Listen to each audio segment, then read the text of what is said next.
দূর একা একা সে কখন থেকে গাছের ডালে বসে আছে, এভাবে আর ভালো লাগতাছে না। যাই দেখি কোথাও গিয়ে একটু ঘুরে আসি।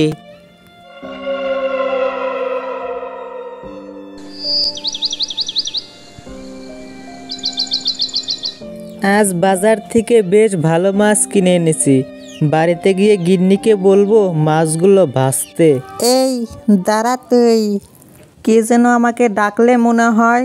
এই কে ডাকছো আমাকে? কে ডাকছো?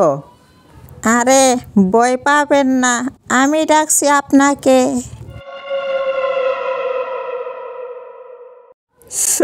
শাকচুন্নি, একটা বাচ্চা শাকচুন্নি আমার দিকে দাঁড়িয়ে আছে। কি বলতে চাও আমাকে? আমি জানি আপনি আমার গুরুজন, আপনাকে তুই বলে ডাকার জন্য আমি খুবই দুঃখিত। আসলে আমি সব ডাইনিদের নগে থাকি তো, তাই আমি বুঝতে পারি নাই আপনাকে কিভাবে ডাকবো। আমাকে ভয় দেখাচ্ছ কেন? তুমি কি চাও আমার কাছে? অনেক দিন হলো না খেয়ে আছি আমি, আমার খুব খিদে পেয়েছে। তাই আপনার মাছটা যদি আমাকে খেতে দিতেন তাহলে আমার খুব উপকার হতো। কেন আমার মাছ আমি তোমাকে কেন দেব? বুঝেছি যে শাকচুন্নি এভাবে আমার কাছ থেকে বলে বলে মাছ নিতে চায়। আমার মাছ আমি তোমাকে দিতে পারবো না, সরো সামনে থেকে, যেতে দাও আমাকে। এসব কি হচ্ছে? একের জীবন থেকে একটু মুক্তি পাওয়ার জন্য বাইরে বের হলাম, আর এখানে এসে এসব দেখতে হচ্ছে। সবচেয়ে বড় কথা, আমাদের এলাকায় নতুন শাকচুন্নির আমদানি হলো কি করে? দাঁড়ান, কোথায় যাচ্ছেন? আপনার থেকে আমার মাছের বেশি দরকার। মাছের একটা টুকরা হলেও আমাকে দিয়ে যান। না, এই মেয়ে দেখি মানুষদের কাছে আমাদের শাকচুন্নির মাংসের মান ডুবিয়ে ফেলবে। এইভাবে চলতে থাকলে তো মানুষজন আমাদেরকে ভয় পাওয়াই ছেড়ে দিবে। না, এর দ্বারাই কিছু হবে না। দাঁড়াও, আমাকেই কিছু একটা করতে হবে। আরে আমার কাপড়ে কিছু একটা পরলো মনে হয় উপর থেকে। কি পরলো? দাঁড়াও ধরে দেখি তো কি পরেছে কাপড়ে।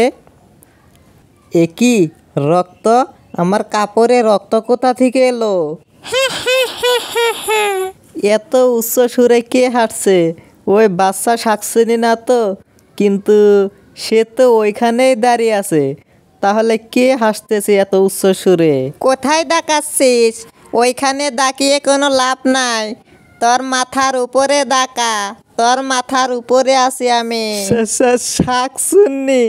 এবার দেখি বড় শাকচুন্নি আমার মাথার উপরে গাছের ডালে ঝুলিয়ে আছে।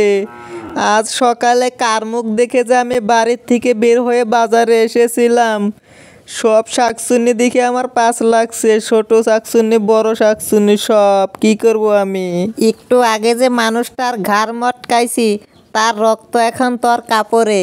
তুই কি চাস তোর ঘাড় মটকাবো? না না, তা চাইবো কেন? বলো কি করলে তুমি এখন আমাকে ছেড়ে দিবে? আমি এখন তাই করব তোমার জন্য। বলো। তোর হাতের মাছটা আমাদের জন্য রেখে যা। তুই আমার সহযোগীকে অপমান করছিস। মন তো চাইছে এক্ষুনি ধরে তোর গাড়টা মটকে দেই, কিন্তু কত কষ্ট করে আমার রাগটা নিয়ন্ত্রণ করছি জানিস? ঠিক আছে ঠিক আছে, রাখতেছি মাছটা। মাছের চাইতে নিজের জীবন আগে, মাছ পরে। বাজার থেকে কত সুন্দর মাছটা কিনে এনেছি, ভাবছিলাম বাড়িতে গিয়ে খুব মজা করে খাবো, কিন্তু রাস্তাতে যে শাকচুন্নিরা এভাবে আমাকে ধরে মাছটা রেখে দিবে আমি কখনো জানতাম না।